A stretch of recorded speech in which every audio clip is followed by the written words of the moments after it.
Olá, queridos alunos, estudantes, sejam bem-vindos ao nosso canal Aprenda Direito Constitucional.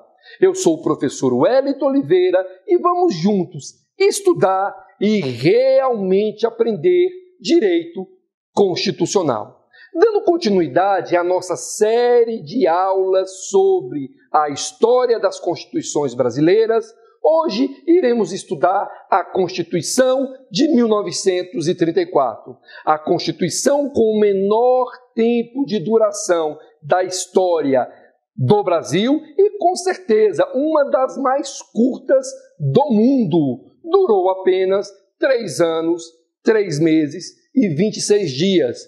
Foi promulgada em 16 de julho de 1934 e substituída por outra Constituição, outorgada em 10 de novembro de 1937.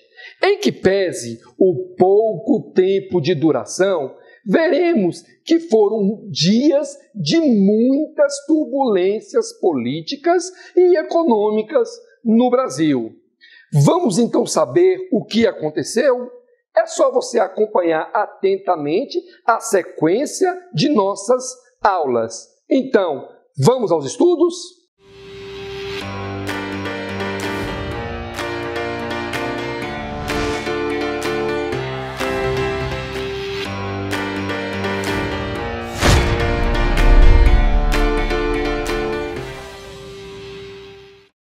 A crise econômica de 1929, crise mundial, bem como os diversos movimentos sociais por melhores condições de trabalho, sem dúvida influenciaram a promulgação do texto de 1934, abalando assim os ideais do liberalismo econômico e da democracia liberal da antiga Constituição, a de 1891. O objetivo da Constituição de 1934 era o de melhorar as condições de vida da grande maioria dos brasileiros, criando leis, sobretudo na educação, trabalho, saúde e cultura, ampliando os direitos de cidadania dos brasileiros, possibilitando a grande fatia da população que até então era marginalizada do processo político do Brasil participar então deste processo. Muito bem, queridos alunos, a Constituição de 1934, na realidade, trouxe uma perspectiva de mudança na vida de grande parte dos brasileiros. Dessa forma, foram mantidos alguns princípios fundamentais, como república, federação, a tripartição dos poderes, o presidencialismo e o regime representativo. Com o objetivo de pontuar as principais características, vamos destacar as mudanças trazidas pela nova Constituição, a Constituição de 1934. Inicialmente, gostaria de falar quanto à forma de governo e ao regime representativo. Nos termos do artigo 1º da Constituição de 1934, quase que repetiu os termos da Constituição de 1891, dizendo que o Brasil era constituído da união perpétua e indissolúvel dos estados e do Distrito Federal e dos territórios. Manteve como forma de governo o presidencialismo representativo, de acordo com a República Federativa proclamada em 15 de novembro de 1889. Porém, houve um fortalecimento do Poder Executivo Federal frente aos outros poderes constituídos e em relação aos estados e municípios, principalmente na distribuição de tributos.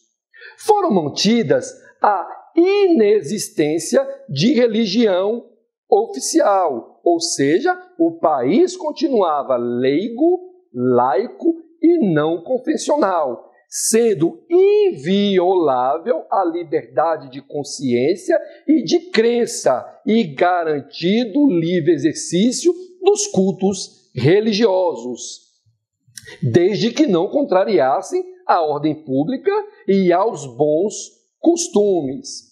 Além disso, facultou-se o ensino religioso nas escolas públicas e destaca-se, diferentemente da Constituição de 1891, a Constituição de 1934 trouxe a previsão no preâmbulo sob a proteção de Deus.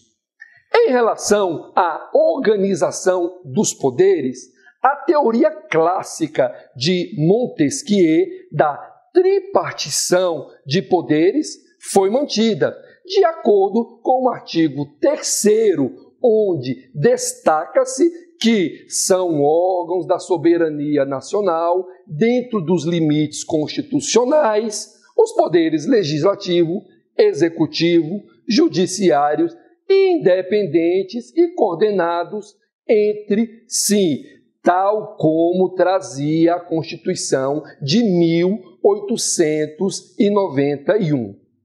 Muito bem, queridos alunos. Sobre o poder legislativo, era exercido pela Câmara dos Deputados e pelo Senado Federal, mantendo assim o sistema do bicameralismo. Com relação aos mandatos, os mandatos para deputados eram agora de 4 anos. A Câmara dos Deputados compunha-se de representantes do povo, eleito mediante sistema proporcional e sufrágio universal, igual e direto de seus representantes eleitos, e também pelas organizações profissionais, na forma em que a lei indicasse. Era o que dispunha o artigo 23, parágrafo 3º, que eu gostaria de compartilhar com vocês. Eu tenho aqui um exemplar da Constituição de 1934 e vou ler para os senhores o artigo 23, parágrafo 3º. Os deputados das profissões serão eleitos na forma da lei ordinária, por sufrágio indireto das associações profissionais compreendidas para esse efeito com os grupos afins respectivos nas 4 divisões seguintes: lavoura e pecuária, indústria, comércio e transportes, profissões liberais e funcionários públicos. Ou seja, além dos deputados eleitos diretamente pelo povo para a Câmara dos Deputados, também tinham representantes eleitos de forma indireta por organizações profissionais, o que os doutrinadores chamam de representação corporativa de influência fascista. Já em relação ao Senado Federal, a competência legislativa se reduzia às matérias relacionadas à federação, como iniciativa das leis sobre intervenção federal e as de interesses dos estados. Eram compostos por 2 representantes de cada estado e do Distrito Federal, eleitos mediante sufrágio universal, igual e direto, para um mandato de 8 anos, dentre brasileiros natos, alistados, eleitores e maiores de 35 anos, sendo que a representação de cada estado e do Distrito Federal no Senado renovava-se pela metade, conjuntamente com a eleição para a Câmara dos Deputados, de 4 em 4 anos.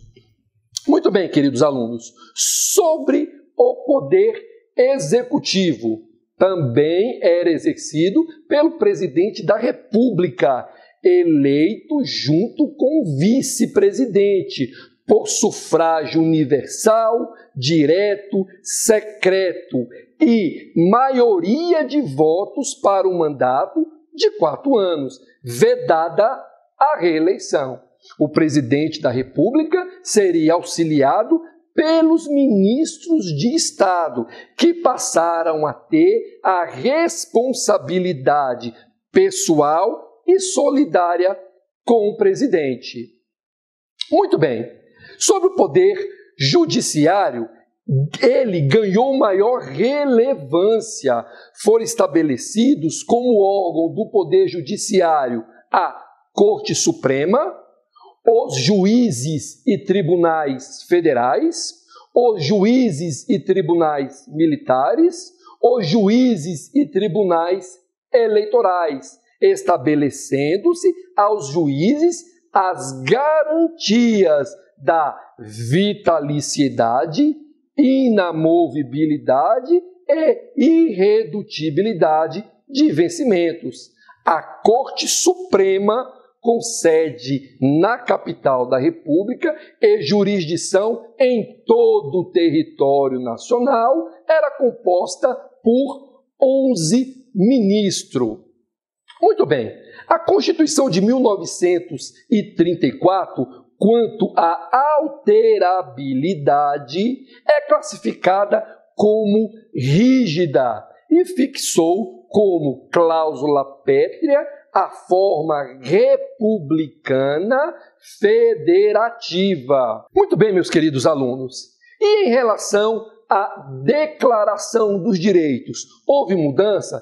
Temos novidade na nova Constituição? Sim, novidade importante. A Constituição de 1934 consagrou o voto feminino com valor igual ao masculino, garantiu o voto secreto e todos os demais direitos clássicos foram mantidos. Porém, em razão do caráter social da Constituição, são destacados novos títulos, como o da ordem econômica, da família, educação e cultura e da segurança nacional. Ainda fortalece de forma substancial a legislação trabalhista e a representação classista. E, por último, traz uma grande novidade em relação aos remédios constitucionais, pois constitucionalizou pela primeira vez o direito ao mandado de segurança e à ação popular. Conforme já mencionado no início desta aula, a Constituição de 1934 teve uma curtíssima vida, sendo substituída pela Constituição de 1937, outorgada pelo próprio presidente eleito Getúlio Vargas. Mas este será o tema do nosso próximo encontro, quando vamos falar da Constituição de 1937. Muito bem, queridos alunos, nossa próxima aula será imperdível, pois vamos abordar as razões que levaram o presidente eleito Getúlio Vargas a outorgar uma nova Constituição, aplicando um duríssimo golpe de Estado no seu próprio mandato. Com certeza, essa aula é imperdível. Dessa forma, não se esqueça de acompanhar, curtir, compartilhar e se inscrever aqui no nosso canal. Assim poderemos ganhar força e incentivo para continuar este trabalho. Um grande abraço e até o nosso próximo encontro aqui no canal Aprenda Direito Constitucional.